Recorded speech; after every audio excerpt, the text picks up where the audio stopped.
हम लक्ष्मी चौधरी अहाँ सब गोटे के प्रणाम करे छी। आई हम एकटा होली के गीत लऽ के एलहुँ हैं। गीत नीक लागत तऽ गीत के अधिक से अधिक शेयर करब। धन्यवाद। दशरथ जी के द्वार मचैया होली, दशरथ जी के द्वार मचैया होली, दशरथ जी के राम सिया मिली खेले होली हो, राम सिया मिली खेले होली, दशरथ जी के द्वार मचैया होली, दशरथ जी के चारू भाई जुगल सब जोड़ी, चारू भाई जुगल सब जोड़ी, भय भोरी रंग उड़ावे टोली हो, भय भोरी रंग उड़ावे टोली, दशरथ जी के द्वार मचैया होली, दशरथ जी के द्वार मचैया होली, दशरथ जी के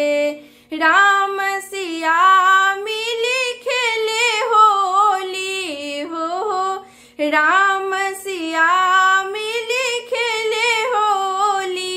दशरथ जी के द्वार मचैया होली, दशरथ जी के अयोध्या नगर के मित्र परिजन, अयोध्या नगर के मित्र परिजन, सब मिली द्वार मचावे होड़ी हो, सब मिली द्वार मचावे होड़ी, दशरथ जी के द्वार मचैया होली, दशरथ जी के द्वार मचैया होली, दशरथ जी के राम सिया मिली खेले होली हो, राम सिया मिली खेले होली, दशरथ जी के द्वार मचैया होली, दशरथ जी के राम जी के भी जल पियर पीताम्बर, राम जी के भी जल पियर पीताम्बर, पियर पीताम्बर, पियर पीताम्बर, सिया जी के भी जल चिर चुनरी हो, सिया जी के भी जल चिर चुनरी, दशरथ जी के द्वार मचैया होली, दशरथ जी